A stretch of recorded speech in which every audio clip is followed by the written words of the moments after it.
Astăzi aș vrea să discutăm despre frâna de motor. Am văzut mai multe comentarii în care m-ați rugat să vorbesc despre acest subiect și sunt multe de discutat despre acest subiect. Frâna de motor începe atunci când iei piciorul de pe accelerație și mașina începe să te înfrâneze. Cum te înfrânează la mașinile moderne? Ei bine, injecția se oprește electronic, deci avem un consum apropiat de 0, de asta ne și afișează 0.0 litri la 100 de kilometri. Unii spun că e 0, alții spun că nu, că dacă ar fi 0, că s-ar opri motorul. Ei bine, se creează un vacuum în mod intenționat și acela ne înfrânează. Injectoarele se opresc electronic, motorul va merge în gol. Atunci când o oprești, într-adevăr, oprești și acel sistem care creează frâna de motor. În special la motoarele pe benzină este valabil acest lucru. Când faci frână de motor, pui multă presiune pe transmisie și, deși este recomandat să fii întotdeauna într-o treaptă adecvată, nu este deloc recomandat să stai pe liber, dar te înfrânează. Turația este mai mare, înfrânarea va fi mai mare, presiunea pe transmisie va fi mai mare. De asta nu recomand să dați într-o treaptă inferioară din treapta 4 în treapta 2 pe la 80 de km pe oră ca să faci frână de motor. Nu. Pui presiune pe ambreiaj, pui presiune pe transmisie. Dacă te duci pe Transfăgărășan, nu o să poți să folosești doar frânele pentru că se vor supraîncălzi și le va scădea eficiența.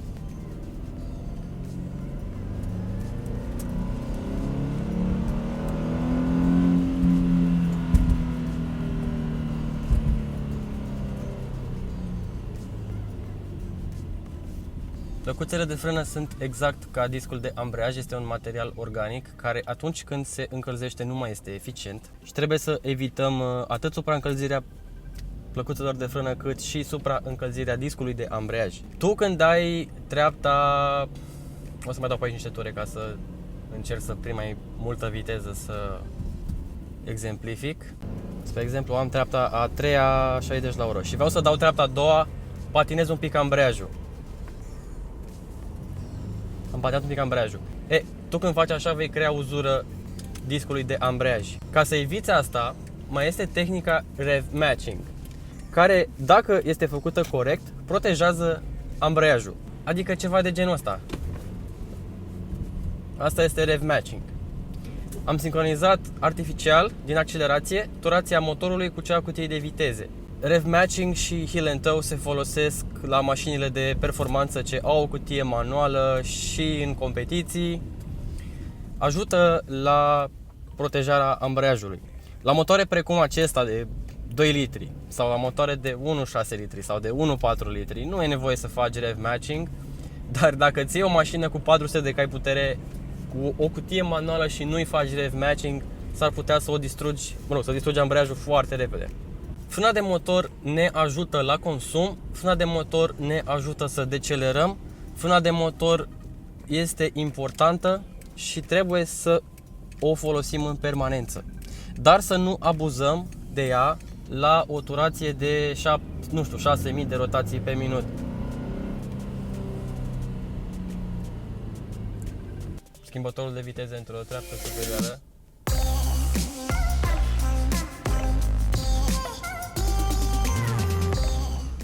Cu abonați în trafic, mai întâlnim. Frâna de motor ne ajută să ne protejăm mașina dacă este folosită corect. Cu toate astea, mai bine prăjești, în ghilimele, mai bine uzezi un set de plăcuțe de frână pe față sau pe spate, în special pe față se vor uza mai repede, decât un ambreiaj, care este mult mai costisitor.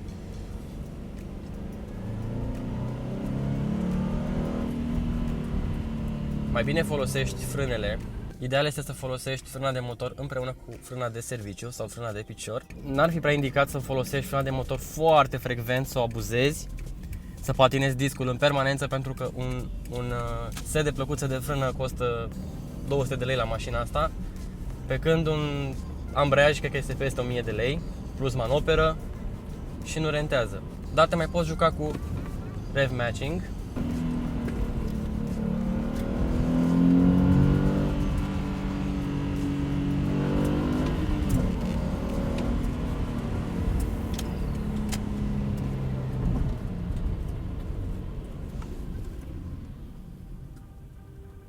Nu faceți asta acasă.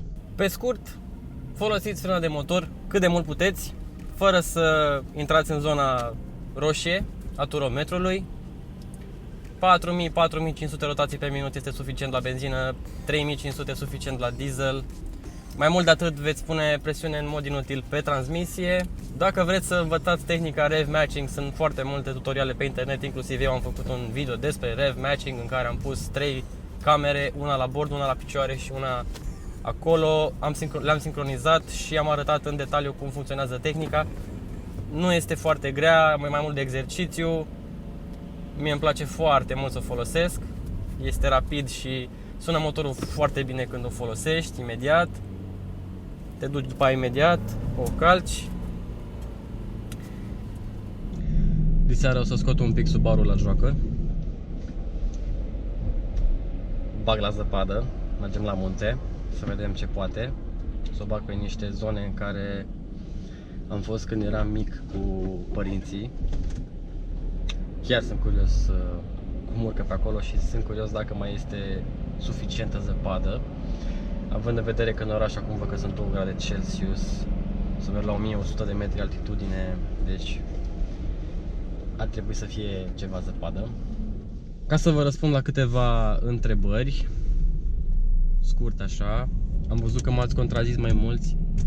De unde până unde 2,5 kg de CO2 când tu arzi doar 1 litru sau, hai să zicem, 1 kg de benzină? Că de unde până unde? Păi, ca să arzi 1 kg de benzină, ai nevoie de 14,7 kg de aer în regimul stoichiometric, adică un amestec egal corect. În realitate este puțin mai mare.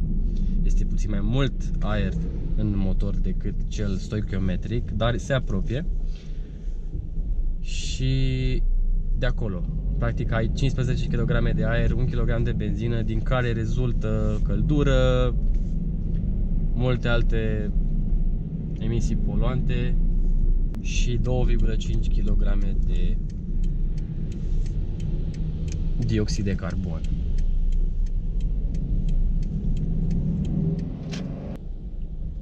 O să fac mai multe clipuri legate de Samsari.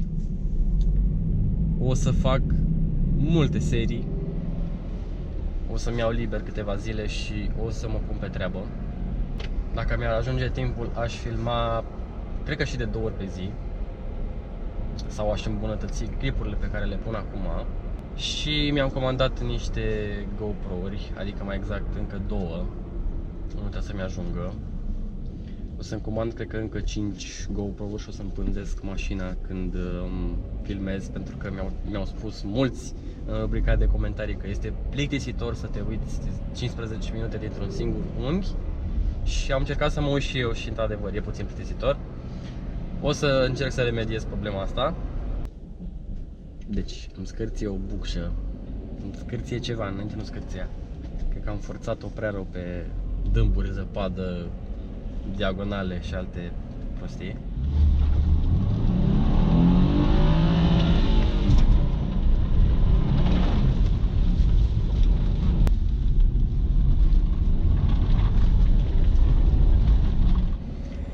Și am impresia că în scârție sunt 2 bucșe pe față pe care nu le-am schimbat pentru că păreau în regulă și ar mai fi bucșele de la bara stabilizatoare pe care nu le-am schimbat și păreau îmbătrânite. Alea ar fi singurele care mai pot scârți. În rest am schimbat pe absolut toate. Și cred că o să le schimb cât de curând, pentru că îmi face, nu știu, nu-mi place să aud nimic la mașină. Este un chițăit foarte minuscul. Unde te regrebești, mă, prietene? Dacă aveți și alte întrebări legate de acest subiect, nu ezitați să îmi lăsați un comentariu. Vă mulțumesc și ne vedem în următorul video.